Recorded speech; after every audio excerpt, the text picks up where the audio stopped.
And that also becomes a space problem for fans too. I know. Who's your favorite artist, Damon? I like Fabian and Frazetta, Jeff Jones. Some of Kelly's stuff I like, Ken Kelly's stuff. So I have a lot of different artists I like. I'm a big fan of J. Allen St. John. Yeah, he's got some good stuff. As far as I've done 5 books on him. As far as artists that we had to work with, we both love Fabian, but also Fabian was kind of frustrating because he was always late, a couple of months late with deadlines. He was going to do a cover and some interiors for a booklet I did in '75, and by the time he got the artwork in, I'd sold out in advance. And also, speaking of that, I know when my last issue, I try to give new artists and writers a chance, with my magazine, to people to get published for the first time. And sometimes I'll contact artists, or they'll contact me and they want to do something for the fanzine, and I'll look at their work. I'll say, yeah, I need for example, I needed an El Bark drawing. And this guy was all excited about doing it and everything, and so he didn't have the all the Alboric stories. So I had an extra copy of the Del Rey, and I mailed it to him, and we went back and forth about what he was going to draw. And as the deadline drew near, I generally start sending out emails as reminders, and he never responded. And right up to 3 or 4 days before I went to print, I never heard back from the guy. So I had to go with some alternate artwork, which I really didn't want to do. But you generally, I guess as far as I'm concerned, the writers are always Johnny on the spot, the people that write, but the artists, for some reason, they're all excited, they want to do it, and they just can't deliver in the end. And it's kind of amazing to me, particularly if they have such a great love for artwork and they want to make it in the art world. You just can't meet a simple deadline, or even say, hey, I can't do it, I'm too busy, or something like that. It's just amazing. We need more Frazettas out there that can do it in an hour and a half. Yeah. Yeah. Well, most artists can do work pretty fast.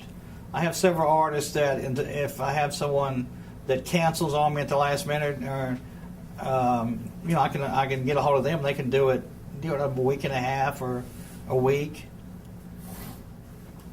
So it really doesn't take them. It doesn't take them long to do the art. It's just a matter of, I guess, of them sitting down and doing it. So. Well, we got cut kind of short on our time here. Does anyone have any questions for us? Yep. In the back. That book you held up a minute ago, Dennis, how many copies would you print of that, and how much would it cost? This would be a print-on-demand book from Lulu, and so we might print 50 at first and call it a first edition or something like that. As far as the cost go, the color stuff is pretty expensive to do. I don't really know how much this would cost, because it's probably going to have more pages than this when we do it. That's an earlier version. It's a proof, but it really needs another 20 pages.